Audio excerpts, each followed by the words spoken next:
대선이 가짜뉴스로 뒤덮이고 있는 상황에서 검찰은 왜 침묵으로 일관했나라는 주제로 말씀드리겠습니다.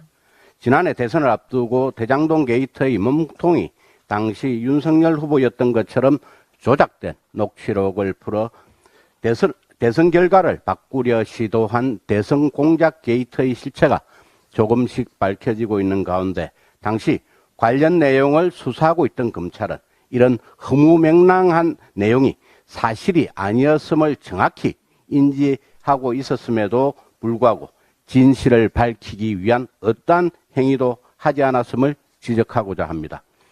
당시 서울중앙지검은 조사를 통해 브로커 조우형이 윤석열 검사를 만난 적이 없다는 사실을 알고 있었고 남욱의 진술 내용도 대질신문 과정에서 김만배를 통해 전해 들은 것이라 착각했다며 번복되었다는 사실을 잘 알고 있었습니다.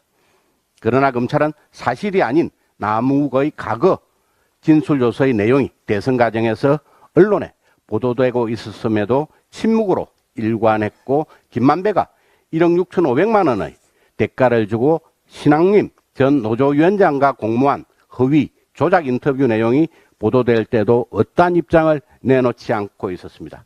당시 지휘라인에 있었던 박범계 법무부 장관, 김오수 검찰총장, 이정수 서울중앙지검장 등은 수사가 진행 중인 사항이라 얘기하지 못했다고 강변할지 모르겠지만 당시 형사사건 공개금지 등에 관한 규정 제9항, 제9조 제1항 1호에 따르면 오보가 발생할 것이 명백하여 신속하게 그 진상을 바로잡는 것이 필요한 경우에는 공소제기 전이라도 형사사건에 관한 정보를 공개할 수 있다고 규정하고 있습니다.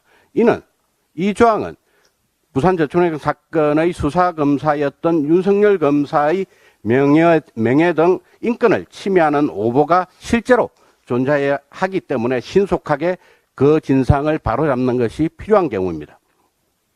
국회 국정감사에서 천하동인 1호 배당금의 절반은 그분 것이 아니냐는 물음에 세간에서 얘기하는 인물, 정치인을 지칭하는 것이 아니다 라면서 친절하게 얘기했던 당시 검찰의 수뇌부가 대선이 가짜 뉴스로 뒤덮이고 진실이 가려지고 있는 상황에서 공직선거법상의 허위사실 공표라는 범죄 행위가 자행되고 있었음에도 왜 가만히 지켜보고만 있었는지 또 어떠한 조치도 취하지 않았는지 그리고 검찰 법무부의 수뇌부도 일부 언론이나 민주당과 공모하여 대선 공작 게이트에 가담한 것은 아닌지 그 물음에 답해야 할 것입니다. 검찰에 촉구합니다.